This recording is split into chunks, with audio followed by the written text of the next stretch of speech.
말씀 봅니다. 말씀은 히브리서 12장 25절부터 29절까지고요. 제가 가지고 있는 성경은 신약 성경 368쪽에 있습니다. 히브리서 12장 25절로 29절까지입니다.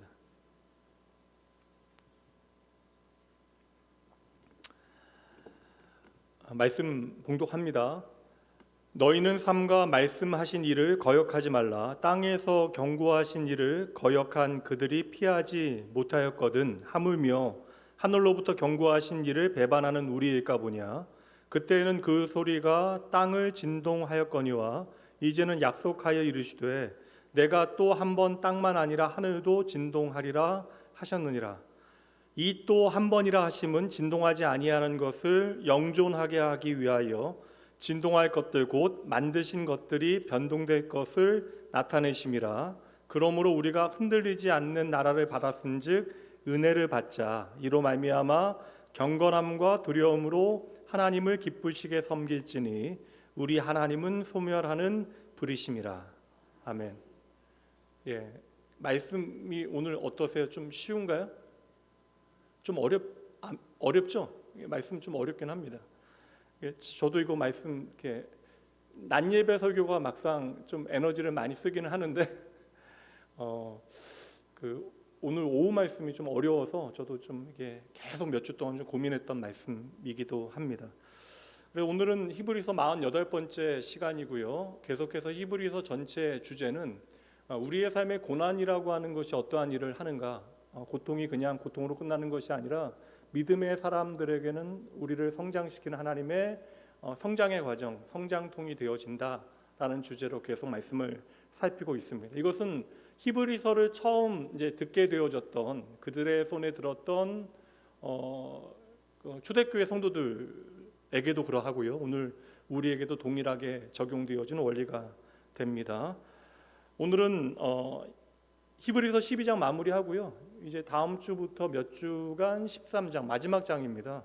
마지막 장을 나누도록 할 터인데 7월 달에 계속해서 여러분 또 헌신 예배 있고 막 그래가지고 저도 좀 이렇게 말씀을 해석할 때 지난주도 신해산하고 시온산 우리 영화부 유치부 교사들 생각하면서 말씀을 준비하니까 조금 더 어려웠는데 다음 주 또 유년부죠. 근데 13장 처음 말씀은 그래도 조금은 좀 쉽지 않을까라는 생각에 좀 소망을 품어보지만 또 어떨지 모르겠어요. 말씀을 준비하는 과정을 봐야 할 것 같습니다. 그리고 오늘 말씀의 제목을 함께 읽어보도록 할까요? 함께 읽습니다. 흔들리는 세상, 흔들리지 않는 나라. 흔들리는 세상 그리고 흔들리지 않는 하나님의 나라, 이 주제로 함께 말씀 나누도록 하겠습니다. 오늘 본문의 말씀은 조금 어렵긴 해요. 그래서 여러분들에게 좀 차근히 말씀을 좀 풀어드리도록 하겠습니다. 한국에 제가 입국한 지 몇 년이 지나지 않아서 지금으로부터 한 8, 9년 정도 된 일 같기는 한데 저희 교단의 총회장이셨던 목사님께서 이제 하나님의 부르심을 받고 세상을 떠나셔서 그 목사님의 장례식에 갔다 오게 되어졌습니다. 그 이름을 밝힐까 말까 고민되긴 했는데 뭐 문제될 건 아닌지라 창신교회 신세원 목사님이라고 교계에서 상당히 좀 존경받고 명망 있는 어른이셨는데 저하고는 직접적인 교제가 없긴 했지만 제가 이제 섬겼던 이제 국제 선교 기구에 그 교회에서 상당히 몇 년 동안 집중적으로 좀 후원을 하셨던 터라 제가 그 장례식에 이제 간사들과 함께 다녀왔고요. 게다가 그 교회의 이제 후임 목사님께서 제가 가장 존경했던 대학 교수님이셨기도 했고, 그리고 제가 이제 유학 가는데 추천서도 써주신 분이셨던 터라 제 동기 목사도 거기서 이제 선임 교역자로 사역하고 있었고요. 그래서 그 장례식에 다녀왔습니다. 이런저런 인연으로 신 목사님하고 직접적인 교제는 없었는데 장례식에 다녀왔고, 이제 장례식에 다녀온 다음에 저는 그거 다 잊어버리고 지냈는데 몇 주 전에 이제 그 신 목사님의 장례식이 갑자기 이제 생각이 난 거예요. 교단에서 존경받는 어른이시고 많은 일들을 하셨던 터라 많은 목사님들께서 참석하셨고 또 증경 총회장이시기 때문에 교단 나름 교단 장례로 치르게 되어졌던 것 같아요. 이제 그 창신교회에서 장례를 이제 치르게 되어졌는데 장례가 여러분 거의 한 1시간 반 정도 진행이 되어졌습니다. 순서를 맡은 장례위원도 여러 분이셨고 장례위원들께서 1시간 반 동안 장례 내내 이제 나오셔서 뭐 조사와 이제 이런저런 추모사 같은 것들을 하셨습니다. 설교하신 분도 계셨고, 그래서 고인의 여러 이제 업적과 행하신 일들에 대하여 기리고 칭찬하는 말들을 많이들 하셨던 기억이 있어요. 그래서 제가 장례식을 마치고 이제 정확하게 기억은 안 나는데 장례가 참 길다라는 생각과 함께 장례식을 마치고 생각했던 것이 참 많은 일을 하신 분이구나라는 생각을 하고 이제 돌아왔습니다. 얼마 전에 제가 주일 예배 마치고 급하게 제 아는 지인 목사님, 함께 사역했던 목사님의 아버님 장례 때문에 이제 주일 저녁에 다녀왔는데, 아버님께서, 그러니까 목사님의 아버님께서는 이제 시골에서 목회를 하셨던 목사님이셨고 이제 은퇴하신 지 오래되셨고, 그 목사님도 해외에서 오랫동안 이제 영국에서 목회를 하셨던 터라 입관 예배 마치고 이제 그 장례 마지막에 남아 있는 분들은 이제 가족과 친지 몇 분밖에 안 계셨습니다. 그리고 제가 이제 그때 이제 주일 하루 종일 사역 끝나고 이제 인천까지 다녀왔던 터라 장례 가서 이제 조문하고 돌아오는 길에 몸도 많이 피곤하긴 했는데, 갑자기 이제 그때 돌아오는 길에 8, 9년 전에 그 신 목사님의, 우리 총회장 목사님의 장례식이 떠오르게 되어졌던 거예요. 제가 비단 그 두 장례식을 비교하고자 하는 의도도 저에겐 전혀 없고요. 그리고 뭐 장례에 대한 별다른 소외가 저에게 남아 있는 것도 아니었습니다. 근데 그 장례의 모양이 너무나 이제 달랐다라는 것이죠. 언젠가 이 자리에 있는 저와 여러분도, 뭐 저도 마찬가지고요.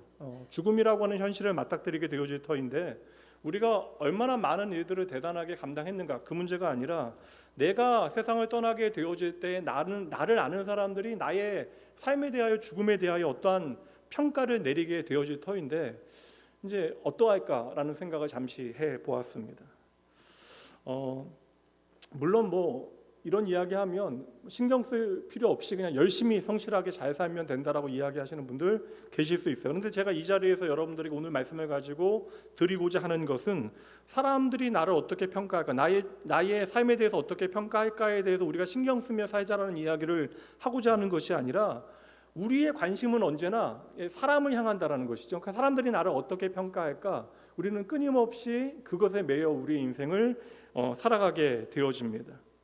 사람이 한 인생을 살아갈 때 다른 사람들을 신경 쓰며 살아가는 것은 어찌 보면 당연한 일이에요. 왜냐하면 나를 평가하는 것은 결국 사람이잖아요. 그러니까 사람들의 평가에 우리는 매여서 살아갈 수밖에 없습니다. 그러니까 누군가와 연결 지어지고 한 사회 공동체 가운데 살아가는 우리들은 그런 관계 가운데 평생 누군가와 연결되어져서 그 누군가의 평가를 받으며 살아가게 되어지니까 그 관계를 다 우리가 외면하고 끊고 살아갈 수는 없는 것이죠. 그러니 우리는 끊임없이 다른 사람들의 시선에 매여서 살아가게 되어지는데, 그런데 적어도 저와 여러분, 오늘 말씀이 그것을 말해주고 있는데, 적어도 예수 그리스도로 말미암아 하나님의 백성 되어진 하나님 나라를 상속받아 살아가게 되어진 저와 여러분이 평생 사람들의 시선에 매여 살아가면서, 이것은 너무나 당연한 일인데 막상 우리가 계속해서 말씀을 통해 나누고 있는 예수 그리스도의 십자가를 바라보는 저와 여러분의 삶이 과연 세상의 삶 가운데 과연 얼마나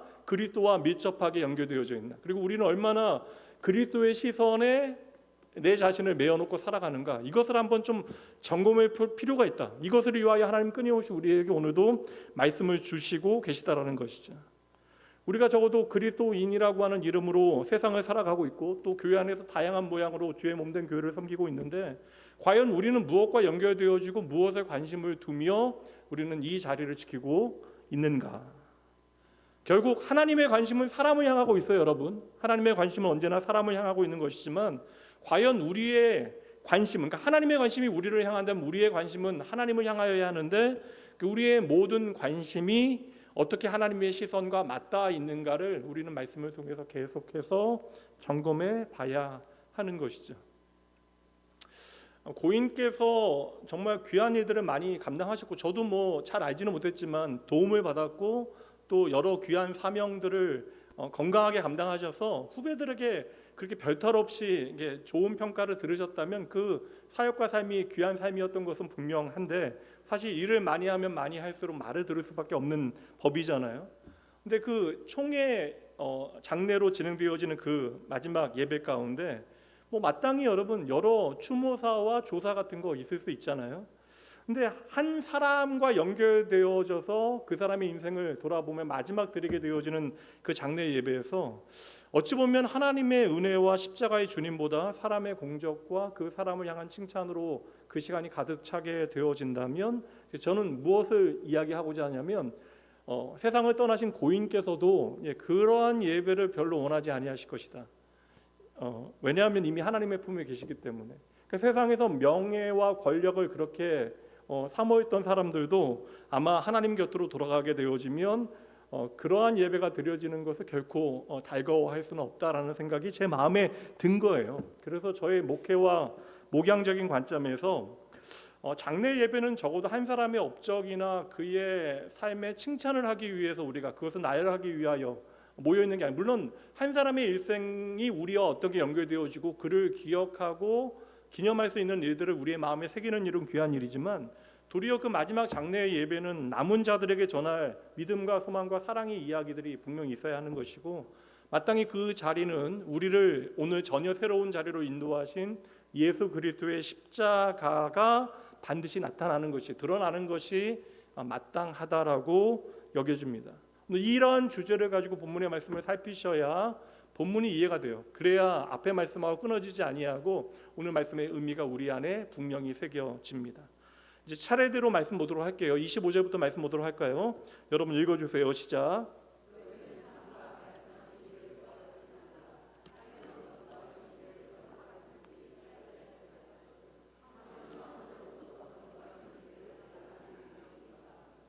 아멘. 좋은 말씀인데 이거 말씀 선명하게 이해가 되시나요?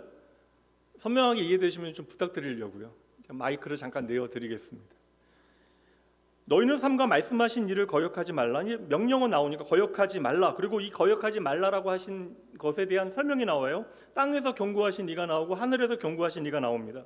그러면 여기서 말씀하신 이가 누군가, 하늘에서 경고하신 이는 누군가, 땅에서 경고하시는 이는 누군가요? 우리가 그거 알아야 되잖아요.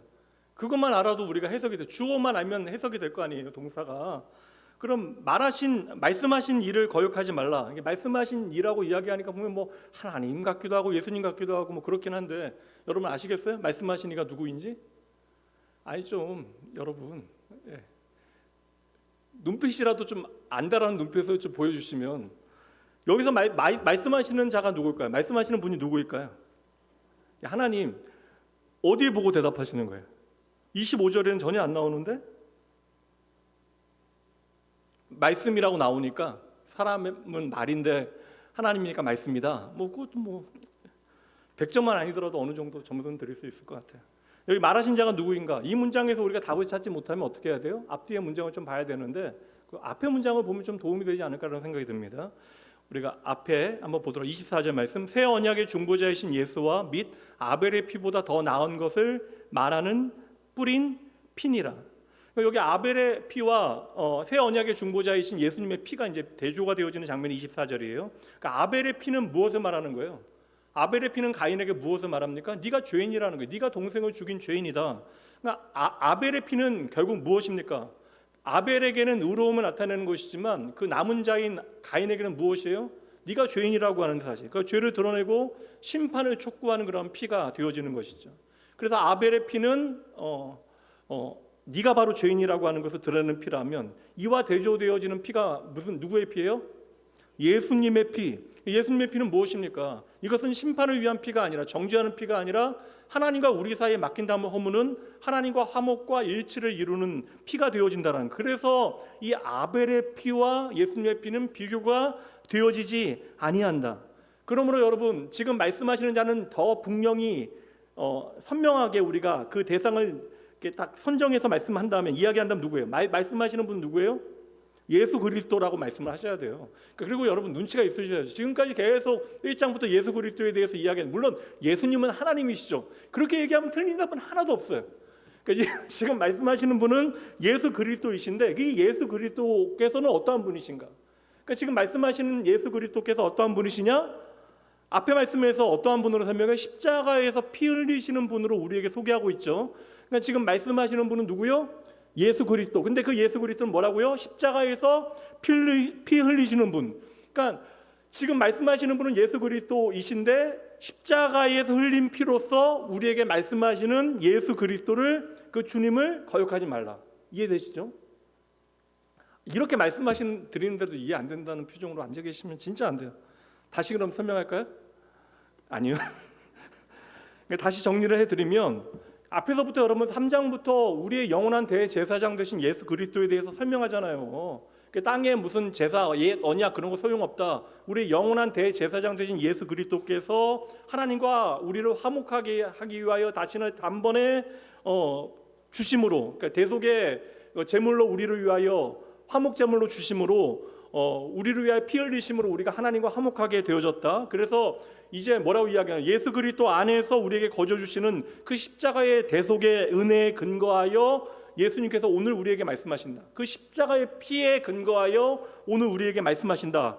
그렇게 십자가의 피에 근거하여 우리에게 주시는 말씀을 거역하지 말라라고 하는 것이 25절 말씀이 되어지는 거예요. 그래서 너희는 삼가 말씀하신 일을 거역하지 말라. 이것은 히브리서 전체의 가장 중요한 어찌 보면 흐름일 수 있는데, 우리가 이미 잊어버렸지만 히브리서 처음에 이 말씀이 나와요. 이제 가보도록 하죠. 히브리서 1장 2절 말씀.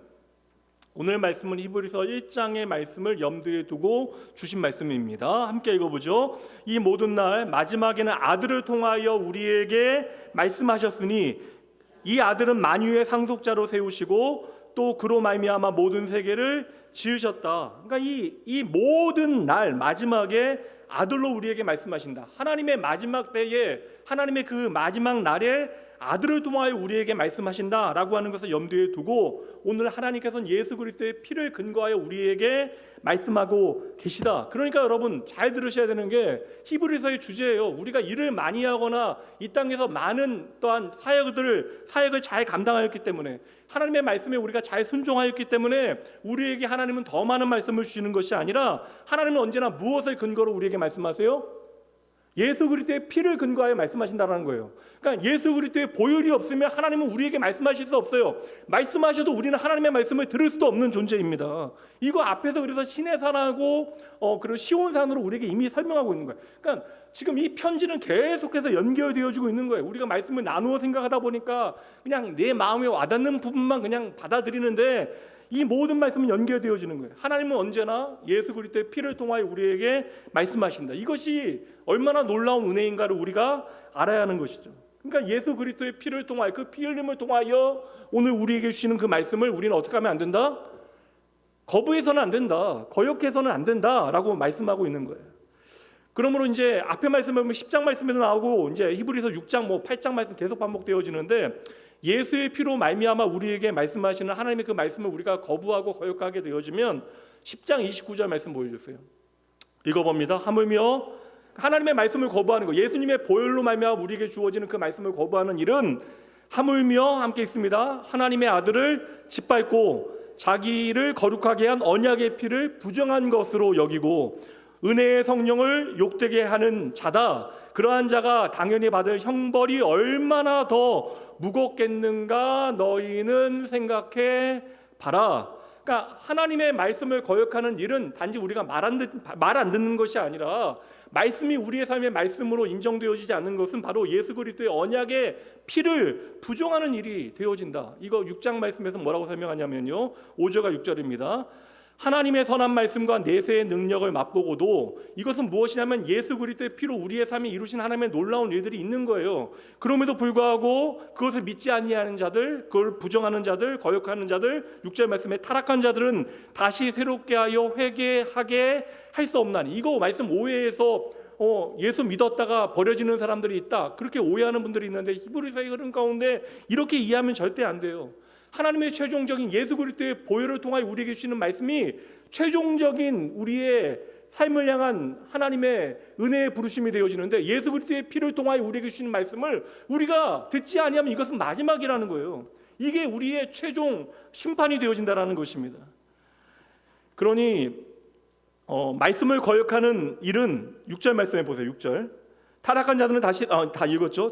그 말씀을 거역하는 일 자체는 예수 그리스도를 마지막에 아들을 다시 십자가에 못 박아 드러내놓고 욕되게 하는 일이 되어진다. 그러니까 우리가 하나님의 말씀을 더 이상 듣지 아니하고 그 말씀을 부정하는 일, 그 말씀을 따르지 아니하는 것, 이거는 하나님 말씀 거역하는 것에 끝나는 것이 아니라 지금 예수의 복음에 대한 말씀이 나오니까 예수를 다시 십자가에 못 박는 일이 되어지는 것이다 라고 말씀하고 있는 것이죠. 제가 히브리서 말씀 나누면서 여러분들에게 계속해서 말씀을 드리는 것인데, 이 말씀은요 사실 심판에 대한 말씀도 중간에 상당히 하나님의 은혜에 대한 말씀과 함께 심판에 대한 메시지도 상당히 담겨져 있어요. 근데 제가 새벽마다 새벽 예배 때마다 지금 히브리서 말씀 다 히브리서가 아니죠, 이사야서 말씀, 출애굽기는 지금 하고 있고 이사야서 말씀 거의 1년 동안 함께 나누었는데, 이사야서 말씀 읽다 보면 마음에 너무나 두려운 생각들이 많이 드는 말씀들이 있어요. 우리가 아는 이사야서 좋은 말씀들은 하나님께서 은혜를 설명하시기 위한 말씀들이죠. 중간에 여러분 더 많은 말씀들이 하나님의 심판에 대한, 또한 정죄에 대한 말씀이 가득 차 있습니다.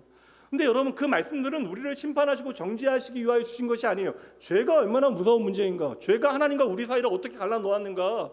그러니 우리가 해야 되는 것은 무엇인가? 우리의 메시아 되신 예수 그리스도를 바라보는 것, 예수 그리스도께서 어떠한 분이시고 우리를 위해 어떠한 일을 행하셨는가 내가 분명히 바라보는 것. 그러니까 히브리서는 여러분 성도들에게, 그러니까 초대교회 성도들에게, 그리고 고난이 시작되어지고 있어요. 그러니까 마냥 좋을 때는 함께 모여서 예배하는 게 좋은데, 이제 본격적인 기독교인들에 대한, 그리스도인들에 대한 핍박이, 교회를 향한 핍박이 시작되어지는 때, 많은 사람들이 낙담하게 되어지고 넘어지게 되어지는 때, 그때와 또 오늘 우리와 마찬가지로 팬데믹 지나가면서 한국 교회나 전 세계 교회가 전혀 다른 양상으로 흘러가고 있을 때에, 오늘 말씀은 우리에게 단지 너희들 이렇게 되면 망한다, 죽는다, 그리고 이렇게 해야만 한다라고 하는 것을 명령하고 있는 게 아니에요. 말씀 안 들으면 너희들 끝장난다, 이게 아니라는 거예요. 여러분 오전에도 말씀드렸다시피 믿어지는 은혜는 내가 노력해서 얻는 것이 아닙니다. 믿어지는 은혜는 하나님께서 우리에게 주시는 은혜예요. 말 그대로 예수 그리스도의 그 보혈을 통하여 하나님의 말씀이 내 귀에 들려지는 것은 하나님의 그 섭리와 경륜 가운데 우리에게 주신 놀라운 은혜가 되어지는 것입니다. 그러니 여러분 믿어지는 은혜가 없다면 아무리 주 예수 그리스도께서 당신의 피를 통하여 우리에게 말씀하신다 할지라도, 예수님의 그 십자가 앞에 우리가 서 있다 할지라도 우리는 그저 주님을 비웃고 조롱하는 자리에 서게 되어질 것입니다. 그러니까 주님께서 피로 말씀하신다 할지라도 우리에게 믿어지는 은혜가 없으면 우리는 도무지 주의 말씀을 들을 수도 없고 그 말씀을 따라 살 수도 없다라는 것이죠. 그러니 여러분 말씀이 들려지는 은혜는 참으로 큰 은혜임을 믿으시기 바랍니다. 오늘 여러분들이 여하튼 오후 예배에 나와 계신 것도 은혜예요. 직분 때문에 나오시는 것도 은혜입니다. 믿어지는 은혜 없이는, 여러분 그 말씀이 믿어지는 은혜 없이는 하나님을 기쁘시게 할 수 없는 거예요. 그 말씀이 나에게 생명이 되어지지 않으면, 이 믿어지는 은혜 없이는 하나님의 말씀은 결코 내 삶에 남을 수가 없다라는 것입니다. 그래서 그런 점에서 정확하게 지난주 말씀과 연결되는 거예요. 지난주 두 산이 나오잖아요. 기억하시나요? 시내산과 시온산 나오잖아요. 그래서 시내산에서 이스라엘 백성들은 출애굽하잖아요. 홍해 건너잖아요. 그러나 그들은 두려워합니다. 왜냐하면 시내산에서 하나님의 말씀을 듣게 되어지니까 자신들의 죄가 보이는 거예요. 거룩하신 하나님 앞에 나아갈 수 없다는 생각을 하게 되어집니다. 두려워서 뭐라고 이야기해요? 시내산에서 그들은 하나님께서 나에게 말씀하지 아니하기를 구하였다라는, 너무나 무서우니까 말씀하시는 하나님을 감당하지 못하는 거예요. 그러니까 율법을 통해서는 우리가 하나님 앞에 나아갈 수 있는 방법이 없다라는 것입니다. 모세도 허락받고 간신히 나가요. 하나님의 영광을 보지 못해서 수건으로 얼굴을 가리어야 했던 것입니다. 그러나 오늘 저와 여러분, 시내산의 이스라엘 백성들은 하나님 앞에 나아갈 수 없어서 두려움으로 하나님의 말씀 듣기가 무서워서 말씀하지 마옵소서라고 간구했는데, 오늘 예수 그리스도의 피로 말미암아 하나님의 말씀을 듣게 되어진 저와 여러분들은 그 말씀을 듣고 믿고 기쁨으로 따를 수 있게 되어진 것이죠. 이게 가능해야 여러분 마르다와 같이 주방에 가서 섬길 수도 있는 거예요. 당장 출애굽한 이스라엘 백성들이 시내산에서 말씀 듣기를 거부했다라는 것은, 여러분 물론 이게 여러분 반역은 아닙니다. 오늘 말씀처럼 반역은 아니고 이것은 좀 두려움 때문이긴 했지만 잘 보셔야 돼요. 무엇이 되어졌건 간에 첫 번째 단추가 잘못 끼워지게 되어지면 계속 아무리 잘 끼워도, 아무리 정성껏 끼워도 안 돼요. 여러분 처음부터 다시 시작해야 하는 것입니다.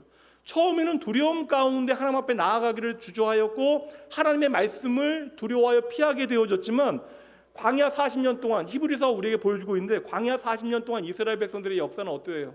하나님의 말씀이 그들 가운데 임하였으나 그들은 끊임없이 불순종하고 반역으로 점철되어집니다. 그래서 여러분 이스라엘 백성들 보면서 답답하다라는 생각하게 되어지잖아요.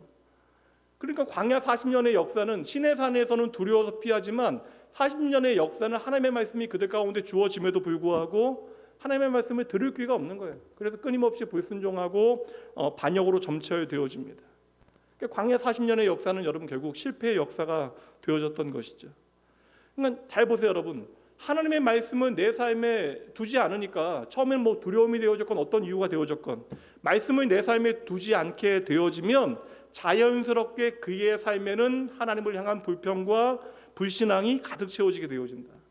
그러니 이유가 불신앙이 되어졌건 두려움이 되어졌건 우리가 하나님의 말씀을 듣기 싫어하게 되어지면 우리의 인생과 우리의 마음은 날마다 강팍해집니다. 은혜가 희미해지는 거예요. 그게 광야 40년 이스라엘 백성들의 역사, 구약의 역사가 되어지는 것입니다. 그러니까 우리가 착각하면 안 되는 게 오늘 우리의 형편이 너무나 어려워서 고난 때문에 하나님의 말씀을 듣지 않는 것 같지만 여러분 엄정히 한번 생각해 보세요. 내가 너무나 힘들어서 죽겠다라고 이야기하잖아요. 근데 예수님 없으면 우린 죽는 거잖아요. 그러니까 죽겠다가 아니라 정말 예수님 없으면 우린 죽는 거예요. 근데 고난 때문에 내가 어려움 가운데 힘들어서 주님을 외면하고 말씀을 듣지 않는다? 이거 여러분 고난과 어려움 때문이 아닙니다. 우리 안에 있는 죄악된 본성, 끊임없이 하나님을 거역하고 반역하고자 하는 우리의 본성 때문에 벌어지는 일이지, 이거 죄 때문에 벌어지는 일이지 고난과 어려움 때문에 벌어지는 일이 아니에요. 그래서 히브리서는 도리어 성도의 삶에 하나님께서 간섭하시는 성도의 삶에 고난이라고 하는 것은 성도를 성장하게 만들고 자라나게 만드는 일이 되어진다라고 이야기하는 거예요. 이러한 것이 없으면 버려진 자와 같다라는 거예요. 그러니 우리가 자라나기 위해서는 때로는 고난을 통하여 우리의 삶에 개입하시는 하나님을 만나는 일들이 반드시 필요하다, 이거 지적하는 것이죠. 그러니 우리가 끊임없이 하나님을 향하여 그 말씀 듣지 않고 반역하는 것은 우리의 오늘의 어려움 때문에 그러한 것이 아니라 무엇 때문에요? 하나님을 거역하고자 하는 나의 죄의 본성 때문에 그러한 것입니다. 그러니 여러분 오늘 히브리서 12장의 결론이잖아요. 앞에 은혜에 대한 이야기 하시고 마지막에 무서운 말씀 나오는 것처럼 보여지지만, 그래서 제가 고민했던 것은 오늘 주의 말씀을 거역하지 말라. 이 주는 예수 그리스도이시고 우리를 위하여 피 흘림으로 우리에게 말씀하시는 주 예수 그리스도의 말씀을 거역하지 말라. 이것은 우리에게 명령이 아니에요. 우리에게 당부하는 말이 아닙니다. 지금 히브리서 가운데 계속해서 설명해 오고 있는 하나님의 구속의 은혜를 근거로 이것을 예수 그리스도의 피 흘림을 통하여 우리에게 보여주는 것인데, 하나님의 구속의 은혜는 예수님의 피 흘림을 통하여 우리에게 증거되어졌잖아요. 그러니 그 하나님의 구속의 은혜를 근거로 이 땅에 절대 흔들리지 않는 하나님의 나라가 있다라는 거예요. 오늘 말씀은 절대 흔들리지 않는 하나님의 나라를 봐라. 그 흔들리는 세상이 아니라 절대 흔들리지 아니하는 하나님의 나라가 있다라는 사실을 너희는 봐라. 그 나라를 선택해라. 그 나라를 통하여 우리에게 임하는 은혜를 너희는 누리라. 이 말씀을 우리에게 주시는 거예요. 그러니 너희는 감사함으로 이 말씀을 듣고 순종하라. 너희는 좋은 길을 선택해라. 하나님의 은혜를 누리라. 우리를 축복의 길로 초대하는 말씀이지, 저와 여러분들을 겁줘서 말씀에 순종하지 않으면 너희들 망한다는 말씀을 우리에게 주시는 것이 아니라고요. 부드럽게 얘기할게요. 25절 말씀 다시 한번 천천히 읽도록 합니다. 천천히 읽습니다. 땅에서 경고하신 이를 거역한 그들이 피하지 못하였거든 하물며 하늘로부터 경고하신 이를 배반하는 우리일까 보냐. 이거 어떤 말씀이세요? 이게 땅에서 경고하는 분과 하늘에서 경고하는 분이 달라요, 같아요? 이 땅의 주인은 누구세요? 어렵죠. 이 땅의 주인은 누구세요? 하나님이시잖아요. 하늘의 주인은 누구세요? 땅에서 경고하시는 분은 하나님이시고 하늘에서 경고하시는 분도 하나님이시고 같은 분이에요. 근데 일부러 지금 땅에서의 경고와 하늘에서의 경고를 지금 비교하고 있잖아요. 저도 좀 약간 고민은 했는데 이 말씀 보면서, 그래서 제가 앞에 말씀과 연결해서 생각하니까 이해가 되는 거예요. 땅에서의 경고는 우리가 지난주에 살폈던 그 산, 두 산 있잖아요. 시내산과 시온산. 그 땅에서의 경고는 어느 산에서 주어진 거예요? 대충 여러분 둘 중 하나잖아요. 시내산이잖아요. 구약의 시내산의 상황을 우리에게 보여주는 것이고, 하늘로부터 경고는 예수 그리스도의 피 흘림, 예수 그리스도의 십자가를 통하여 오늘 우리의 삶에 임재하신 시온의 상황이에요. 시온은 하나님의 임재를 보여주는 거잖아요. 여러분, 하나님은 우리 가운데 임재하실 수 있는 분이 아니에요. 거룩하신 하나님 앞에 나아갈 수 있는 방법은 없어요. 그러니 하나님이 거룩하시니 우리가 거룩해야 하나님 앞에 나아갈 수 있는데, 우리가 거룩해질 수 없으니 어떻게 하셨어요? 예수 그리스도의 피 흘림을 통하여 우리를 거룩하다 칭해 주시고 의로움의 옷을 입혀 주신 거예요. 그래서 우리는 예수 그리스도의 피 흘림을 통하여 의로움의 옷을 입고 그 옷을 입고 주님 앞에 나아가는 거예요. 메이드 인 지저스 옷 입고 우리가 주님 앞에 나아간 겁니다. 그 피 흘림을 통해서. 그러니 여러분, 이 시온의 상황을 보여주는 거예요. 그래서 만약에 여러분 구약의 백성들이 시내산에서 주어진 율법을 통해서 하나님의 말씀에 순종하지 못한 것도 멸망이었는데, 여러분 보세요. 멸망이었는데 우리가 그 예수 그리스도의 피를, 예수 그리스도의 보혈을 통하여 우리에게 주어진 그 마지막 경고를 우리가 무시하게 되어지면 이건 최종적인 심판이 되어진다, 이 말씀을 주시는 거예요. 이해되시죠? 그래서 옛 언약 아래서 이스라엘 백성들이 하나님 주신 말씀에 귀를 막게 되어졌을 때 그들이 심판받잖아요. 말씀에 순종하지 못하면 그들이 혼나잖아요. 응분의 심판을 피하지 못하고, 무엇보다 여러분 하나님의 안식에 들어가지 못해서 계속해서 불안해하고 그 땅은 유리하게 되어집니다.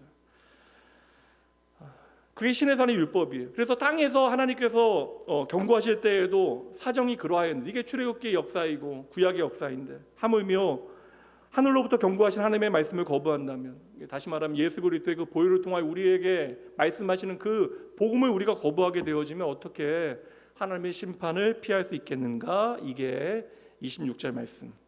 이제 말씀이 조금 보이기 시작하실 거예요. 26절 말씀 봅니다. 그때에는 그 소리가 땅을 진동하였거니와, 하나님의 말씀이 땅을 진동하였다라는 것이죠. 이제는 약속하여 이르시되 내가 또 한 번 땅만 아니라 뭐라고요? 하늘도 진동하리라 하시느니라. 그러니까 시내산에서의 하나님의 소리가 온 땅을 크게 진동할 정도로 그 땅을 진동하였기 때문에 사람들이 두려워서 하나님의 말씀을 듣기를 무서워한 거예요. 그럼 여러분 생각해 보세요. 왜 하나님께서는 시내산에서 이스라엘 백성 출애굽하게 하시고 홍해 건너게 하시고 그러한 이스라엘 백성들에게 말씀을 주셨을 때, 율법을 주셨을 때 이렇게 무섭게 나타나셨을까? 물론 하나님의 임재라고 하는 것이 대단한 일이기 때문에 그러하실 수 있다, 그렇게 해석할 수는 있죠. 근데 구약의 다른 말씀에 보면 창세기에서도 봐도 하나님의 임재가 얼마나 부드럽게 다가올 때가 많아요. 아브라함을 만나신 하나님이나 얼마나 많은 장면에 하나님께서 부드럽게 다가오십니까? 야곱 부르실 때 여러분 보세요. 밤새도록 하나님의 사자는 하나님이신데 밤새도록 씨름함을 통하여 그로 하여금 깨닫게 하시고 하나님의 마음을 배우게 하시는 그러한 부드러운 하나님의 임재의 장면들이 많아요. 얼마나 많아요. 근데 왜 시내산에서는 그렇게 무서운 그러한 분위기를 연출하셨을까? 의도가 있을 거 아닙니까? 시내산에 하나님의 말씀이 임할 때 땅이 무섭게 진동하게 되어지는데, 이것은 무엇을 보여줘요? 하나님의 법을 지키지 아니하는 자들, 하나님의 법 안에, 하나님의 나라 안에 들어오지 아니하는 자들은 결국 멸망한다라는 거예요. 죄의 값은 사망이라는 사실을 보여주는 것입니다. 근데 여러분, 시내산에서 율법을 주실 때 경험하게 되어지는 것과는 비교할 수 없는 더 무서운 마지막 최종 심판이 있다라는 것이죠. 그러니까 구약의 모든 이야기는 신약의 그림자와 같은 것인데, 하나님의 율법을 지키지 못했을 때, 하나님의 법을 지키지 못하였을 때 그들이 처하게 되어질 그 심판의 이야기를 통하여, 그 공포스러운 장면을 통하여 우리가 장차 예수 그리스도의 보혈을 통하여 하나님 앞에 하나님의 나라로 들어가지 못하여 그때에 이 땅이 진동하게 되어질 때 우리가 마지막 경험하게 되어진 그 하나님의 최후 심판은 얼마나 두려운 일이 되어지는 것일까? 하나님께서는 그것을 미리 구약의 말씀을 통하여 우리에게 보여주시는 것입니다. 그리고 학개서 2장 6절 말씀 보여주세요. 함께 읽어봅니다. 만군의 여호와가 이같이 말하노라. 조금 있으면 내가 하늘과 땅과 바다와 육지를 진동시킬 것이요. 이게 오늘 말씀과 동일한 말씀이에요. 조금 있으면 뭐예요? 하나님의 마지막 심판의 때, 최후 심판의 때에 하늘과 땅과 바다와 육지가 진동되어진다. 모든 하나님의 피조 세계가 흔들리게 되어진다. 하나님께서 일부러 이 땅의 모든 것들을 흔들어 놓으신다라는 거예요. 이러한 하나님의 마지막 최후 심판에 대한 말씀은 우리로 하여금 무서운 일처럼 보여지지만, 막상 잘 생각해 보면 하나님의 백성들에게는 하나님의 최후 심판은 좋은 소식이 되어져요. 왜요? 예수 그리스도의 그 보혈로 말미암아 하나님의 약속이 이제 온전히 이루어지는 증거가 하나님의 최후 심판이 되어지기 때문에 그러한 것입니다. 그러니까 이렇게 생각해 보면 예수님께서 십자가에서 죽으시는 그 순간 이미 하늘이 진동하게 되어진 거예요. 오늘 말씀 27절 말씀이 그 말씀이에요. 왜 하늘과 땅이 다 진동하게 되어지는가? 그 말씀을 설명하는 게 27절 말씀입니다. 함께 읽어보죠. 이 또 한 번이라 하심은 진동하지 아니하는 것을 뭐라고요? 영존하게 하시기 위하여. 그러니까 하나님께서 모든 것들을 흔들어 놓으시는데 그때 흔들리지 않는 것들이 있다라는 거예요. 진동하지 아니하는 것들을 영원히 보존하시기 위하여 진동할 것들, 곧 만드신 것들이 변동될 것을 나타내십니다. 그러니까 만드신 모든 것들이 흔들리는데 그때에 흔들리지 않는 것들이 있다. 그것을 영원히 보존하시기와 이 땅의 모든 것들을 하나님께서는 흔들어 놓으신다. 그러니까 여러분, 어려운 말씀처럼 보여지지만 예수 그리스도께서 십자가를 짊어지심으로 하늘이 진동하게 되어진 것은 바로 하나님의 약속이 성취되어지는 것이고, 동시에 이 땅의 모든 흔들리는 것들을 하나님께서 반드시 심판하시고 흔들리지 아니하는 것들을 영원히 보존하시고자 하는 목적이 예수님의 십자가에 있는 것이다. 그러니까 여러분, 십자가 자체가 우리를 구원하는 하나님의 놀라운 은혜이기도 하지만 이 땅을 향한 하나님의 마지막 심판의 예고가 되어지는 거예요. 그래서 제가 이거 빨리 보여주시네. 함께 읽어봅니다. 시작. 이미 예수 그리스도의 십자가에서 이 땅의 모든 것들에 대한 우주적 흔들림이 시작되었습니다. 이거 제가 써놓고 좀 멋져 보여서 아내한테 읽어줬더니 뭐야 하는 표정으로 바라보길래, 저는 이게 예수님의 십자가에서 여러분, 이게 이미 최후 승리가 다 결정이 나게 되어진 거예요. 이거 여러분, 이걸 만약에 두 글자로 이야기하면 이건 종말이라고 이야기할 수 있어요. 예수님께서 십자가에서 죽으심으로, 달려 죽으심으로 이 땅의 모든 것들에 대한 흔들림은 이미 시작되어진 것입니다. 최후 심판은 이제 이미 시작되어진 거예요. 그러니 예수 그리스도의 십자가를 통하여 나의 존재를 해석하고 그분의 말씀 안에서 나의 생명을 발견하게 되어진 자들은 하나님의 나라, 흔들리지 않는 나라를 상속받게 되어지는 것이다. 이 땅의 모든 것들은 우리가 오늘 목숨 걸고 살아가지만 물론 여러분 이해는 됩니다.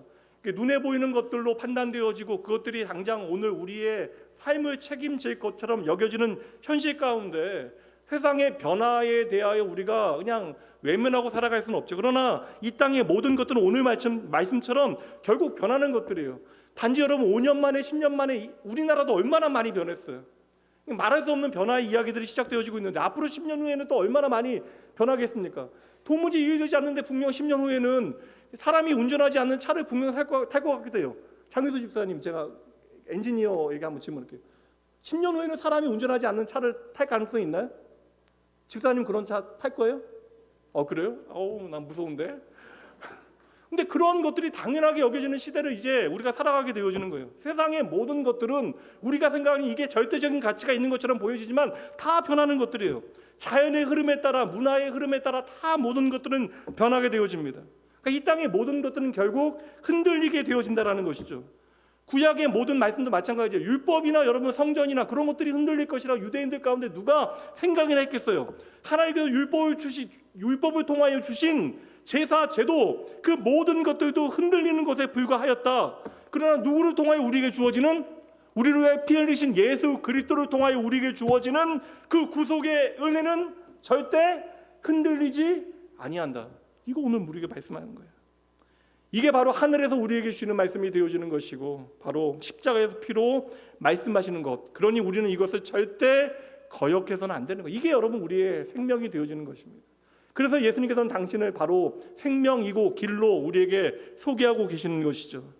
그래서 히브리서 28절에서 선포하게 되어지는 거예요. 그래서 보세요, 함께 읽습니다. 그러므로, 그 결과입니다. 그러므로 우리가 흔들리지 않는 나라를 받았다. 이게 여러분 전제예요. 이미 우리는 흔들리는 세상, 모든 것이 흔들리는 세상 가운데 흔들리지 않는 나라를 받았으니까 흔들리는 세상에 내 마음이 흔들릴 때에 우리가 무엇을 기억하라는 거예요?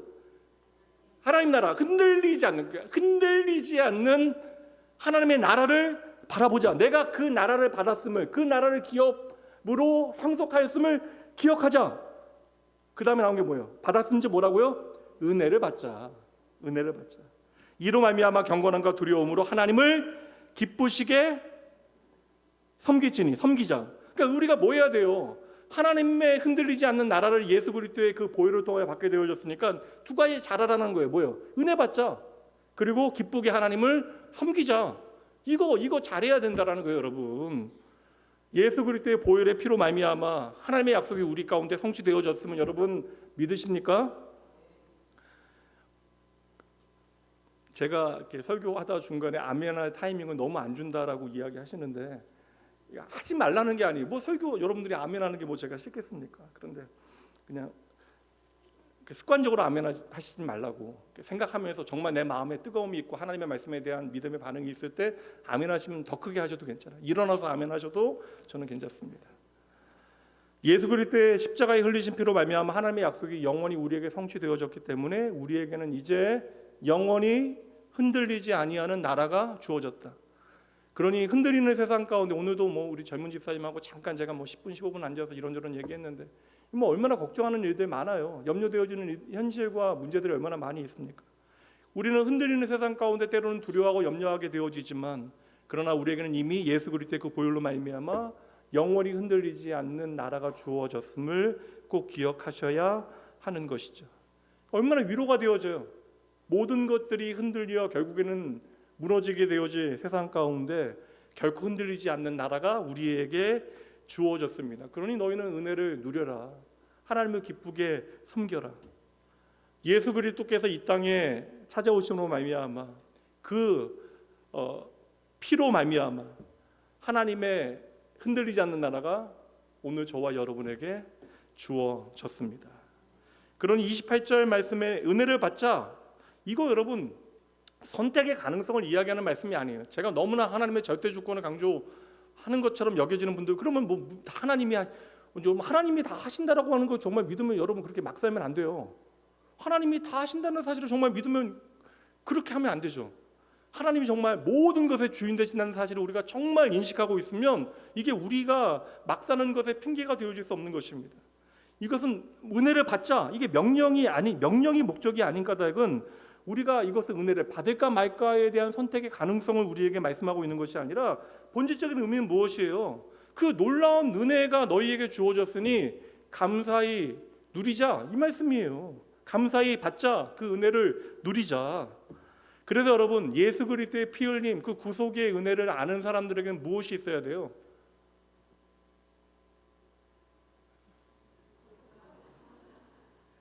무엇이 있어야 돼요? 감사가 있어야죠. 마침 다음 주에 감사주일이기도 한데 우리가 감사를 너무나 잊어버리니까 교회 절기 가운데서도 감사주일은 지키는 것입니다. 나의 죄의 무게를 제대로 깨닫고 흔들리는 세상 가운데 절대적인 절망을 경험하게 되어지는 이들, 세상의 똑똑한 모든 사람들은 그래서 회의적인 어떠한 생각들, 그러니까 경험주의자들이 결국 깊은 회의주의에 빠지게 되어지는 이유들이 어디에 있겠어요? 바로 이것 때문에 그런 거 아닙니까? 세상을 보니까 선한 것이 하나도 없다는 사실을 예수 그리스도 없더라도 발견하게 되어져요. 그래서 수많은 이데올로기들이 만들어졌던 거예요. 그 이데올로기가 우리를 구원할 것처럼 생각했지만 세상을 더 나은 방향으로 만들지 못했다는 사실을 우리가 지난 과거를 통해 확인했어요. 그러니까 요즘에는 그냥 이데올로기가 어떻게 보면 새로운 좋은 세상을 만드는 원리가 아니라 정치적인 이념 이외로는 사용되어지는 자리가 없다는 생각도 하게 되어집니다. 그래서 우리가 예수 그리스도의 십자가 앞에서 나의 죄의 문제를 제대로 깨닫고 그 절대적인 절망이 되어지는 죄의 문제를 해결하신 주 예수 그리스도의 보혈로 말미암는 그 놀라운 은혜가 무엇인지를 내가 알게 되어지면 무엇이 있어야 된다? 감사가 있어야 된다. 그 감사가 우리의 삶에 있게 되어지면 그 사람은 자기 자신만을 위하여 살아가는 것이 아니라 이 땅에 흔들리는 것만을 내가 얻어내기 위하여 사는 삶이 아니라 하나님을 참으로 기뻐하고 그분을 섬기는 삶을 살아갈 수밖에 없다라고 히브리서는 우리에게 말씀하고 있는 거예요. 이러한 사람이 바로 은혜 받은 자의 삶이다. 그러니 우리가 다 다른 형편 가운데 있잖아요. 우리가 어떠한 형편 가운데 있건 어떠한 상황에 있건 무슨 일을 하건, 그래서 모든 하나님의 백성들은 범사에 무엇을 하여야 한다? 감사해야 된다. 그러니까 그리스도의 이름을 생각할 때마다 예수 그리스도의 십자가 앞에서 우리는 범사에 감사하는 삶을 살게 되어졌다는 것이죠. 에베소 5장 20절 말씀 함께 읽어봅니다. 범사에 우리 주 예수 그리스도의 이름으로 항상 아버지 하나님께 감사하며 그리스도를 경외함으로 피차 복종하라. 근데 이게 예수 그리스도의 보혈의 능력, 그 십자가가 우리의 삶에서 희미해지면요, 이 복종은 어느새 우리에게 짐이 되는 거예요. 여러분 피차 복종하는 것이 기꺼이 내가 저 사람을 나보다 못하게 막상 나보다 못하는 사람은 없을 텐데 저 사람을 나보다 못하다라고 생각하게 되어지는 이유는, 그래서 피차 복종하지 못하게 만드는 이유는 여러분 내가 그리스도의 그 십자가 앞에 얼마나 큰 죄인이라는 사실을 인식하지 못하는 것이다. 그러니까 내가 예수 그리스도의 그 십자가의 은혜로 아버지 하나님을 향해 우리가 할 수 있는 최고의 반응은 감사가 되어줘야 하는 것이고, 그렇게 십자가의 은혜로 말미암아 하나님 앞에 감사하는 사람들은 그리스도를 경외함으로 무엇해야 된다고요? 피차 복종하는 삶을 살아야 한다. 이런 말씀은 아멘 안 하시네요. 감사가 만드는 일이 바로 여러분 다른 이들을 귀히 여기는 삶이 되어져야 하는 것이죠. 그래서 하나님 사랑은 반드시 무엇으로 나타나야 된다? 형제 사랑으로 나타나야 하는 거예요. 그래서 여러분 그러니까 하나님 앞에 우리가 감사하는 일은요, 그러니까 예배를 잘 드리는 일로 끝나는 것이 아닙니다. 그러면 중세 캐톨릭과 다를 게 없어요. 종교적인 의식을 우리가 잘 지켜내는 것으로 하나님 앞에 우리가 마땅한 감사를 다 드리고 있다라고 착각해서는 안 되는 것입니다. 심지어 여러분 예배뿐만 아니라 우리가 하나님 앞에 기도하는 일, 헌금 드리는 일, 봉사하는 일, 전도와 같이 그렇게 아름다운 일들을 한다 할지라도 그런 행위조차도 우리가 그 모든 행하는 일들을 통하여 무엇을 보여주지 못하면 예수 그리스도의 피 흘린 그 예수 그리스도의 피 묻은 십자가를 보여주지 못하면 이 모든 것들조차 흔들리는 일이 되어진다. 이거 예수님께서 증명하셨잖아요.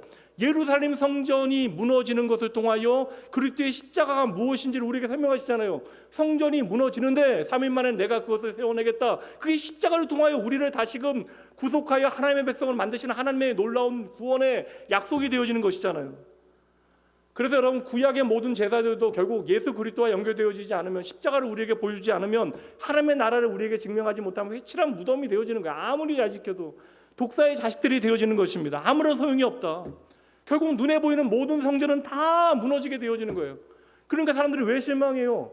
솔로몬의 성전이 이렇게 아름다웠는데 스룹바벨의 성전은 아름답지 못하잖아요. 그 다음에 지어진 성전이 더 좋지 못하니까 그 성전을 바라보면서 그 성전을 보는 것으로 우리가 소망을 얻지 못하는 거예요. 이 원리는 오늘날에도 동일하게 적용이 되어집니다. 우리가 기꺼이 예배하고 전도하고 기도하고 헌금 드리고 주의 몸된 교회와 사랑하는 성도들을 섬기는 그 모든 일들이 여러분 과제라고 생각하지 마세요. 우리의 의무라고 생각하지 마세요. 하나님의 은혜가 예수님의 피 묻은 복음이 우리 안에 살아있지 못하면 이러한 일들은 우리가 결코 감당하지 못하는 것입니다. 그러니까 우리가 모든 감당하는 섬김과 봉사의 일들은 우리에게 성숙을 위하여 주어진 과제가 아니라고, 의무가 아니라고요. 우리가 믿음이 자라나기 위해서는 열심히 과제를 잘 수행하는 일들도 필요하겠지만 우리가 교회 안에 감당하는 모든 일들은 여러분 하나님의 은혜에 대한 감사와 순종의 고백이 되어져야 한다. 이것을 위하여 존재하는 거예요, 여러분. 그게 아니라면 과제와 어떤 결과만을 위한 거라면 나온교회도 너무나 좋은 교회지만 조금 더 큰 교회에서 제가 부족하지만 악착같이 제가 한번 길을 찾아봐야죠. 오해하실라. 나온교회도 감당하지 못할 만한 사람이지만 하나님께서는 내가 얼마만큼의 많은 일들을 효율적으로 감당하는가, 이거 중요하지 않을 것 같아요. 그렇다면 오늘 마르다를 조금 더 효율적으로 사용하시지 불러서 그냥 한 가지만 잘해도 된다, 나는 족하다, 그런 말씀 주님께서 안 하실 것 같아요. 여러분 우리가 언젠가 세상을 떠나게 되어질 때에 사람들에게 칭찬받으면 좋죠. 남아있는 우리의 자손들에게 엄마 아빠 참 열심히 성실하게 믿음 안에서 잘 사셨다, 나에 대해서 많은 사람들이, 남은 사람들이 칭찬하고 내 죽음의 현장에 많은 이들이 함께 한다 할지라도 결국 하나님 앞에 서게 되어질 저와 여러분에게 정말 중요한 것은 내가 이 세상을 살아가면서 살아갔던 삶의 모든 이야기예요. 여러분 오늘의 이야기입니다.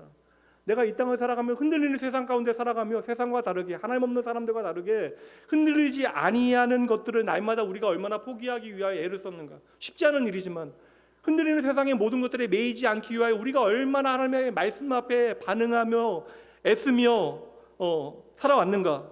그리고 우리는 얼마나 이 세상을 살아가면서 하나님께서 마지막에 모든 것들을 뒤흔들어 놓으실 때 결코 흔들리지 아니하는 하나님의 나라를 우리가 얼마나 소망하고 바라보았는가. 하나님께서는 이것을 확인하시지 않을까. 그래서 저는 오늘 히브리서 12장 말씀에 가장 마지막까지 풀리지 않았던 12장의 마지막 말씀이 이 순간에 한꺼번에 이해가 됐어요. 12장의 마지막 첨언 덧붙이는 말이 있습니다. 29절 말씀 함께 읽어봅니다. 우리 하나님은 소멸하는 불이심이라. 아멘. 구약의 하나님이나 여러분 신약의 하나님이나 동일한 하나님이에요. 세상에 흔들리는 모든 것들을 하나님께서는 불로 심판하시는 분이라는 거예요. 이 땅이 흔들리는 것들, 진동하는 모든 것들을 능히 소멸하실 수 있는 분. 왜냐하면 이 모든 것들을 만드신 분이시기 때문에 죄로 인하여 하나님의 방향과 그 십자가의 정신과 정반대의 방향으로 나아가고 있는 세상의 모든 것들을 능히 흔들어 결국에는 소멸하실 분, 심판하실 분. 그래서 여러분, 오늘날 세상이 바라보는 모든 바벨탑을 주님께서는 마지막 때에 능히 모래성과 같이 무너뜨리실 것입니다. 그래서 하나님은 당신을 오늘 소멸하는 불로 말씀하고 계시는 거예요. 너희가 오늘 바라보는 것들이 하나님 없이 예수 그리스도의 십자가의 정신과 가치를 나타내지 못하는 것이라면 아무리 그럴듯해 보여도 이 모든 것들을 하나님께서는 흔들어 놓으실 것이다. 이 모든 것들을 하나님께서는 진리의 말씀으로 소멸하실 것이다. 흔들리는 모든 것들, 소멸하게 되어지 그것들에 너희의 마음을 빼앗겨 너희는 너희의 인생을 허비하지 말거라 말씀해 주시는 것이죠. 구약에는 내 죄 때문에 하나님을 두려워 그 말씀을 거부했지만 반대로 저와 여러분 그럴 필요가 없다는 거 얼마나 감사합니까? 하나님의 말씀이 너무나 두렵지 않아서 하나님의 오래 참으심이 어디까지 가는가 우리는 시험하고 있잖아요. 하나님께서 나를 어디까지 참아주실까? 구약의 백성들은 정말 그 말씀이 두려워가지고 말씀이 임할 때에 그냥 두렵고 떨려서 두려워서 그 말씀을 듣지 못했는데, 물론 시간이 지나자 하나님의 임재를 가벼이 여기고 무시했지만 반대로 우리는 예수의 십자가의 피로 말씀하시는 그 말씀을 따라 오늘 여러분 기꺼이 하나님을 선택하고 하나님 앞에 감사하고 하나님을 섬길 수 있도록 무한한 은혜를 받은 존재라고 하는 그 자긍심과 그 뭐라고 이야기해요? 그 자존감을 가지고 여러분 믿음을 살아내셔야 하는 것입니다. 그런 여러분, 은혜는 여러분 전 이렇게 말하고 싶어요. 거부할 수 없는 거예요. 여러분들이 돈 내고 샀으면 거부할 수 있잖아요. 근데 은혜는 안 된다고요. 은혜는 여러분 값없이 우리에게 주시는 거잖아요. 예수님의 피 흘림을 통하여 우리가 절대 갚을 수 없는 방법을 통하여 우리에게 주어진 것이기 때문에 우리는 거부할 권리도 없고 또한 은혜 앞에 우리가 좌절할 권리도 우리에게 없음을 여러분 기억하셔야 돼요. 오늘 너무나 힘든 분들 계실 거예요. 답이 없다 여기시는 분들. 그러나 여러분 여기가 마지막이 아님을 꼭 기억하셔야 합니다. 하나님께서는 예수 그리스도의 보혈을 통하여 하나님의 은혜로 저와 여러분의 삶을 흔들리지 아니하는 하나님의 나라로 강권하심을 여러분 기억하셔야 돼요. 말씀 마칠게요. 왜 이렇게 일찍 끝나요 오늘? 오늘도 흔들리는 세상 가운데 저와 여러분 흔들리지 아니하는 영원한 하나님의 나라를 소망하고 그 나라를 증거하며 사시는 여러분 되셔야 합니다. 제가 해야 되는 일은 성실하게 말씀을 살피는 일이에요. 좀 어렵다 쉽다 싶으셔도 꾸준히 말씀을 들으시면 하나님의 말씀이 우리에게 전하고자 하는 의도를 깨닫게 되실 거예요. 그러니 오늘 말씀 너무 어렵다 생각하지 마시고 흔들리는 세상 가운데 예수 그리스도의 보혈로 말미암아 흔들리지 않는 나라가 우리에게 주어졌다. 그러니 우리는 말씀을 통하여 그 나라 의지하며 살아가시면 되는 것입니다. 잠시 눈을 감아 보세요. 잠시 눈을 감고 흔들리는 세상 가운데 절대 흔들리지 않는 주 예수라고 하는 반석 위에 세우신 그 흔들리지 않는 나라를 여러분의 머릿속에 한번 그려보세요. 그리고 그 나라에 내가 백성으로 그 나라의 상속자로 오늘 나의 삶을 살아가고 있으면 여러분 기억해내셔야 합니다. 결코 흔들리지 않는 나라 예수 그리스도의 십자가의 피로 말미암아 오늘 내 삶에 임한 하나님의 나라가 내 인생의 목적이 되어지는 그런 복되고 아름다운 인생을 살아가시는 여러분 되셔야 합니다. 제가 기도할게요. 사랑과 진리가 충만하신 아버지 하나님, 모든 것이 하나님의 은혜입니다. 오늘 말씀을 통하여 흔들리는 세상 가운데서도 우리를 흔들리지 않는 나라로 옮기신 그 은혜를 예수 그리스도의 보혈로 말미암아 다시 붙들게 하시니 감사합니다. 주여, 아벨의 피가 외치고 있는 정죄와 심판이 아니라 예수 그리스도의 피가 선포하고 있는 용서와 화해의 메시지를 저희도 듣게 하시고 우리 마음이 하루하루 사람의 칭찬과 세상의 인정이 아니라 하나님의 음성에 민감한 삶을 살아갈 수 있도록 주여 진리로 저희를 붙잡아 주시옵소서. 여전히 세상의 수많은 두려움과 비교로 말미암아 흔들리는 영혼들이 있다면 십자가의 사랑으로 붙들어 주시고 저희 모두가 저희의 삶의 모든 자리, 일터와 가정과 주의 몸된 교회, 아버지의 섬기는 모든 자리마다 감사와 거룩한 두려움으로 하나님을 기쁘게 섬기는 아름다운 헌신과 주를 향한 끝없는 감사가 피어나게 하여 주시옵소서. 특별히 다가오는 여름 사역을 위하여 준비하는 모든 교사들과 봉사자들에게도 세임과 헌신하는 선한 마음과 특별히 어린아이들과 함께하니 우리 사랑하는 교사들에게 창의력을 더하시어 다음 세대가 이 흔들리지 않는 나라를 맛볼 수 있도록 하나님, 사랑하는 교사들과 봉사자들의 따뜻한 마음과 열심 담긴 손과 발을 통하여 하나님 역사하여 주시옵소서. 오늘 이 시간 주님 앞에 주님만이 우리의 삶의 주인 되심을 고백하며 아버지 11조와 감사와 소원의 예물 주님 앞에 드립니다. 작은 정성 속에 우리의 마음과 믿음을 담아 주님께 드리오니 주의 나라의 귀한 일에 쓰이어 많은 이가 복음의 기쁨을 풍성히 누리게 하여 주시옵소서. 오늘도 내 삶에 임한 하나님의 나라를 소망하며 그 나라의 주인 되신 예수님 이름으로 축복하며 간절히 기도합니다. 이제는 우리 주 예수 그리스도의 은혜와 하나님의 사랑하심, 성령 하나님의 함께하심이 오늘 주의 말씀을 듣고 흔들리는 세상 한복판에서 흔들리지 않는 하나님의 나라를 예수 그리스도의 보혈로 말미암아 감사로 붙들고 다시 한번 일어나 주의 나라 위하여 섬기고 헌신하기로 다짐하고 결단한 모든 주의 백성들, 그들의 가정과 일터, 그리고 낙원교회의 다음 세대 모든 사역 위에, 특별히 여름 사역을 준비하는 모든 교역자들과 교사들, 협력하는 성도들의 봉사와 헌신 위에 지금부터 영원까지 함께 있을지어다. 아멘. 잠시 기도하시고 평안히 돌아가시죠.